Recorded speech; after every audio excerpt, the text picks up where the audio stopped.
Ini ang Digicast Negros X, ang top 10 nga mga balita sa Negros Island Region, ang amo ni kadulong sa inyo. Kagyari natin nga mga top stories of the day, November 29, 2024, subong adlaw, Biyernes. Aksyon protesta sa traditional jeepney, ginsita sang PNP kay wala permit. Masobra 202 milyones pesos na pondo, ginahulat marilis ng DOH para sa mga health workers sa siyam ka mga ospital sa Negros Occidental.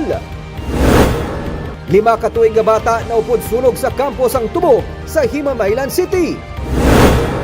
Mount Kanlaon, makalima na ka beses nga nagbugas ang abo humalin kahapon. Kag sa good vibes, saksiyan ang 4 ka mga busay sa isa lang kaspat sa tripping ni Ruming. Kag kilalahon ang Bacolod noon nga gold medalist sa hampang nga arnis sa bida sang liga. Initanan sa Digicast Negros X.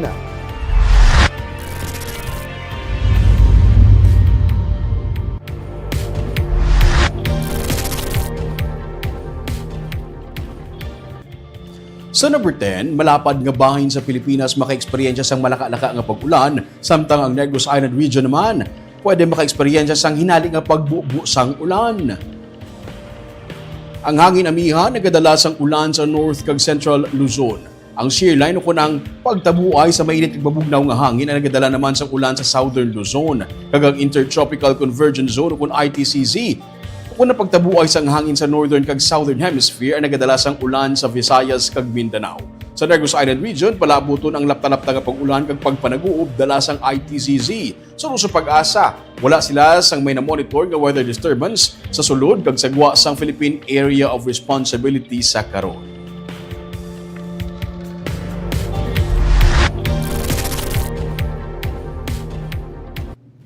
Sa number 9, sa sesyon sa Martes nga adlaw sa banason nga semana, ginapaabot ang committee report ni Board Member Romel Divulgado nga amo ang chairperson sa Committee on Finance angot sa 2025 nga budget. Sunod sa kay Vice Governor Jeffrey Ferrer sa December 3 nga session, iya ginapaabot ang report kag natalana man ang approval sini para tigayon man nga mapasar ang 2025 annual budget sang probinsya. Ginsilig ni Ferrer nga target sang SP nga matigayon ang approval sang budget sa unang nga semana sang Disyembre. Ang proposal o ang proposed 2025 budget 18.82% nga mas mataas kundi pa ang sa 2024 nga budget. 6,203,085,130 ang 2025 proposed budget sa General Fund kag 254,454,664 naman sa Economic Enterprise Development Department. Nga isa ka special account sa idalom sang General Fund. Samtang, wala pa minasubmit ka supplemental budget para sa ginapaabot ka additional benefits ang mga empleyado nga natalana ipanagtag sa bulan sa Disyembre. I think natapos na and then masubmit na report sa si Board Divulgado pagka session i-approve pa. So you expect by Tuesday next week? By first week, next week, first week of December.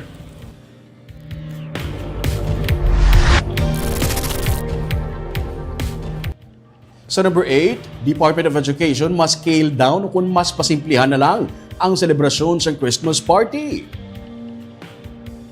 Ginsilig ni Hernani Esculiar, ang spokesperson sa DepEd Western Visayas, nga sila ang nakabaton sa memorandum kasunod man sa direktiba ni President Ferdinand Marcos Jr. nga dapat ang Christmas celebration nilalakip na sa mga eskwelahan ang iga-scale down. Ang savings naman nga makuha gikan diri ang ipadala sa mga apektado sa kalamidad, ilabi na sa Luzon. Sunod sa Esculiar, ang bulig nga matipon sa Western Visayas ang ipadala sa Bicol nga labing apektado sa mag-igo ang bagyo nga Christine. Sunod sa Esculiar, magapatigayon man sa donation drive nga dapat mangin voluntary kag dungan nga ipadala ang matipon man nga mga bulig. Nagpagwas ang memorandum ang aton sining Central Office nga kung sa dino scale down ang aton sining mga activities in relation sa aton sining mga Christmas celebrations halin sa region, celebration pa aton sa schools. And ang ma-derive naton nga savings because ang scale down naton ang aton nga mga activities will form part no sa aton sining mga donation dito sa may Luzon, particularly as recommended sa aton sining DRRM diri sa region. It's going to be Region 5 ang aton sining hatagan sang donation no.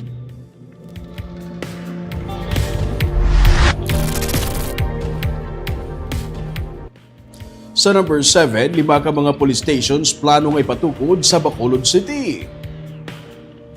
Sa tuyo nga mas mapasanyog pa ang masarangan nga sa kapulisan, pagpasiguro sa kampanya sa Peace and Order, ginaduso sa pamunuan sa Bacolod City Police Office ang plano nga pagpatukod sa 5 ka mga dugang nga police station.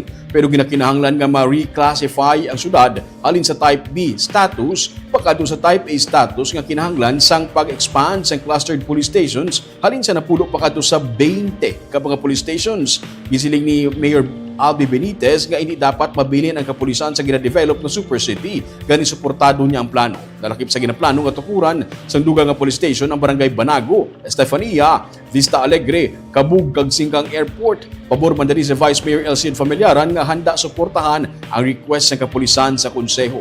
Nagapati siya nga dungan sa pagbabaskog ng seguridad ang pagsanyog man sa ekonomiya sa syudad. Backup stations means additional manpower, additional funding. Suliton ta, it's a national office, so ang funding is coming from the national government. So kung ang police mo damo, ang crime prevention is manaog pagid or ang imo crimes will go down.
Sa number 6, 1 ka 5 ka tuig nga bata ang naupod sunog sa isa ka kampo sa Himamaylan City. Patay ang 5 ka tuig nga bata ang lalaki matapos maupod sa sunog sa kampo sa Upper Mambato, Barangay Tuoy sa Himamaylan City, Martes nga adlaw. Sunod sa kay Fire Officer 1 Michael Bernardo, ang fire investigator sa Bureau of Fire Protection Himamaylan City, nagupod ang bata sa iya nga amay sa kampo nga nang tapas sang tubo. Sunod sa BFP, posible nga ginkuha sa biktima ang lighter kag ginsilihan ang mga laya nga mga dahon. Nakibot na lang ang amay sa biktima nga nagadabadama na ang sang kalayo, kag gilayo naman nga ginpangita sa amay ang iya nga bata kay nagdako na ang kalayo. Nagakasunog na ang bata sa makita sang amay kag inhingagaw pa inidala sa ospital apang napatay bangod sa mga second-degree burns. Ginausisa pa sa BFP kung paano gid nagsugod ang kalayo.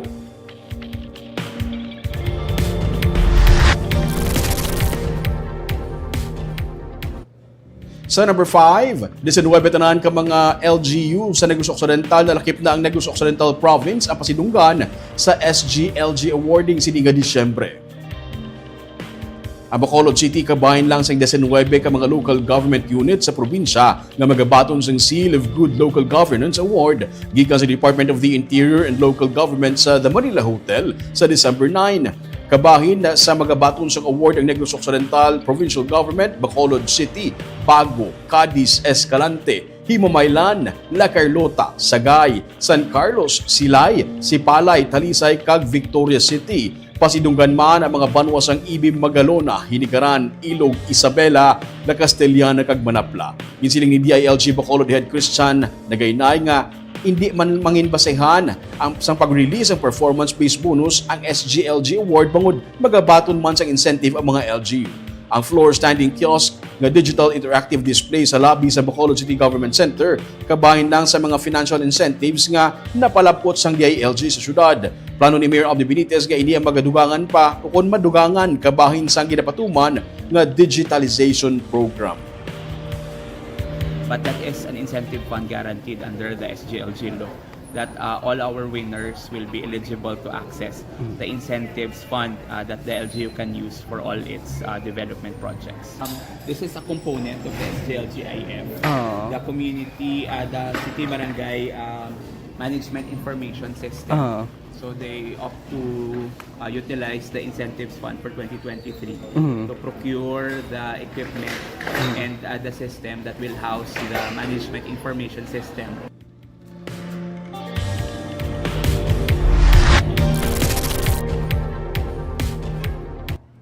Sa number 4, masubra sa 14 million pesos ka savings ang ginapaabot sa pag-energize ng 17 ka mga solar power installation project sa Bacolod City. May 1,340 kilowatt peak ang kabilugan nga power supply nga sarang ma-generate sang 17 ka mga solar power installation sa syudad sa Bacolod. Nalakip diri sa Bacolod City Government Center, mga barangay hall, public market kag evacuation center. Sa Bacolod Master Plan and Stakeholders Agenda, ginsiling ni Mayor Abel Benitez nga ang solar power installation ang sarang makasave sa masobra sa 14 billion pesos nga balayran sa kuryente sa syudad kada tuig. Kapin sa 100 million pesos ang ginpaing nga pondo para sa solar power installation project nga ginapatian sa alkalde nga makahatag sang dugang nga economic benefit kag makapasanyog sang kampanya sang pag-amlig sa palibot paagi sa paggamit sang renewable energy.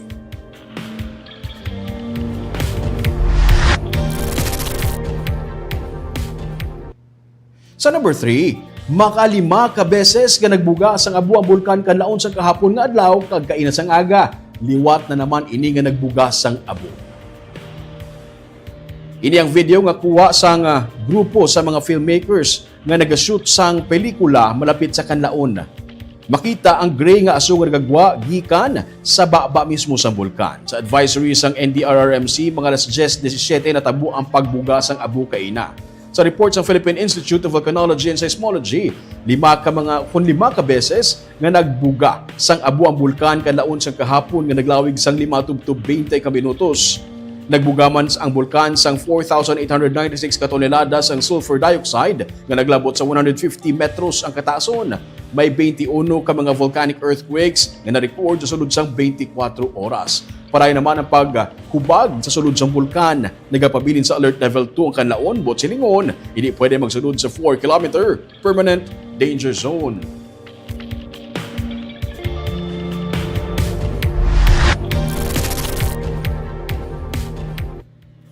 Sa number 2, masobra sa 200 million pesos ang ginapaabot nga pondo nga ma-release ang Department of Health para sa mga health workers sa siyam ka mga district hospital sa probinsya bilang health emergency allowance o HEA. Sunod sa kay Dr. Gurley Pinunggan, ang Provincial Health Officer, ini sila ang nagserbis ang tiun sa COVID pandemic.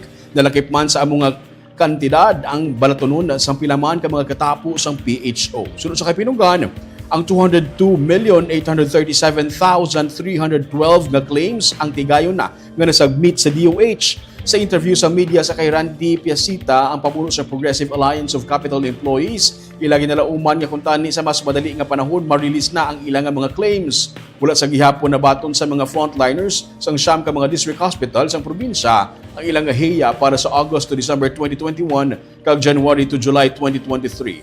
Depende sa risk level sa mga empleyado ang kandidat sang HEA nga ila mabaton. Sunod sa Department of Budget and Management, ang yara sa mga low-risk areas magabaton sa 3,000 pesos, sa medium-risk areas naman, yara sa 6,000 pesos, kagang high-risk areas, 9,000 pesos.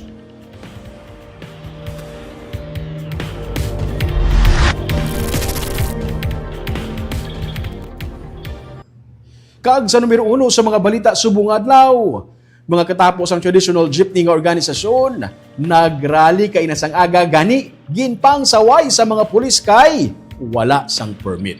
May report si Nico Delfin. Halin sa flyover sa Barangay Bata kag Singkang Airport, nagsaylo sa Bacolod Public Plaza ang katapos ang bakod kag kinatko. Matapos sa ginsaway sang kapulisan, bangod wala sila sang permit.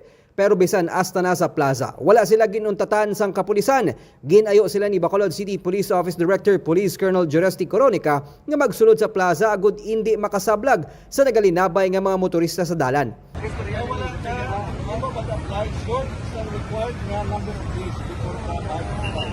Sir, tapos yung prosecito. gina-import nilang mga pwede niyo, kung wala ni kaso. Pahayag ni Noli Rosales, Secretary General sa Kilosang Mayo 1, nagligad pa sila nga si Mana nga nag-apply para sa permit pero madamo sang requirement nga ginapangitang LGU. Rason nga gindayon nila ang unang adlaw sang rally protesta bisan wala sang permit. Iniagod man ipanawagan ang paghatag oportunidad sa mga traditional jeepneys nga makabiyahe paagi sa pag-renew sang ilang mga prangkisa. Ilista ang mga pangalan kung pila ka bilog tao mag-attend. Kinahanglan ibutang ka mga plate number sang salakyan. So permit bala ina. So i-require nyo sa permit kung din kami maprograma. Kung bala mamarcha kami kung hindi. Kung ano oras ang amang programa, amo na niya ginasecure sa permit. Amo na wala na kami nakuha sa permit. Amo man lang gyapon, i-deny man lang gyapon. Ginsiling ni Kenetco President Lilian Sembrano nga natungod sa ginahimo nga pagpangipit sa ila, posible nga dayonon nila ang ginaplano nga 5-day transport strike sa madason nga simana. Peaceful lang, wala ilan na right, no? Amo na beso iton ta right to assemble, right to express sang ila kung hindi nga sila karon magpabalo sa gobyerno sang ila ginabatyag ti paano na karon, no? So basta peaceful ang assembly, give it to them, no? Allow them. Para kay Vice Mayor Alcide Familiaran, nga karon nagaserbe nga acting city mayor, wala siya sang may nakita nga problema sa pagpatigayon sang rally sang transport sector. Ug galing dapat lang masiguro nga hindi ini makasablag sa lakat sang trapiko ilabi na sa mga motorista. Sa bulan sang Disyembre, sunod-sunod ang aton yung mga action protesta. Wala kita gakalingkang despite sa amon nga mapagtilaw nga ginaatubang namon subong. Ang gusto ko lang nga ipabalo sa pumuluyo nga ang aton nga kausa is very legitimate. Palangabuyan lang man sa aton nga mga operators kay drivers ang inisingita naton dire. Ginpatag naman ni City Legal Officer Romeo Carlos Ting Jr. nga ang pag-require sang permit sa mga rally kabahin lang sang tikang agud mahandaan ang seguridad sa lugar sandig sa natukod nga ordinansa. Gilang nila na ginapasugtan talang permi na mag-rally sila yan na wala sila permit daw ka budlay man na pinagusto lang sila mag-rally aw. Was plano sang grupo nga padayuno ng duwa ka adlaw nga rally kag madason sila nga mag-assess angot sa pagpatuman sang ginaplano nga pag-untat biyahe. Nico Delfin para sa Digicast Negros.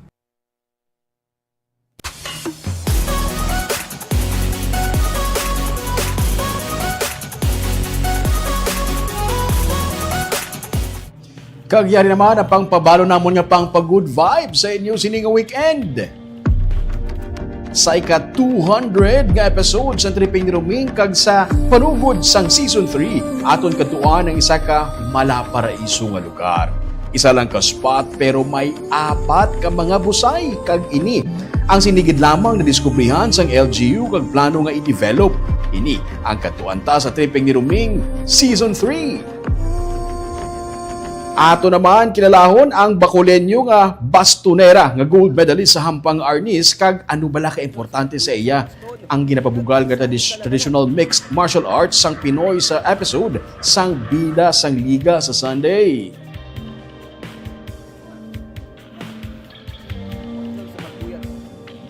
Buwasin ang katuan tano ang malaparaiso nga lugar sa Tripping ni Roming at 9 a.m. sa Digicast Negros lang nga Facebook page kag bayang hapon sa aton nga mga live viewers si Maricon Songkip Valedores, bayang hapon Digicast Negros watching live from Fairview, Quezon City, si Jubea Janala Natavio.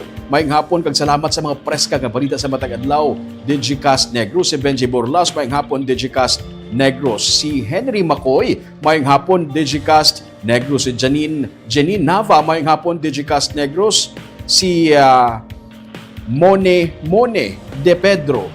Good afternoon, Digicast Negros. Si Sir Nene Grande, good afternoon, Digicast Negros, watching live from SAG Integrated Farm sa Inulingan, Moises Padilla, kag si Gorzal Ramos Mayros, payong hapon, Digicast Negros, kag si Marvy Kiamco Villegas, Kanlaon, nagminaldita ka naman, gali, keep safe lang sa amon kasi man, wakang shout out ko no, hamba ni Leo Litok sa mga pupuluyo sa Hacienda Carmen Talisay from BL of Tagaytay City. Kagamo itong top 10 stories of the day. Tubtub sa Lunes, ako si Romeo Subaldo. Happy weekend!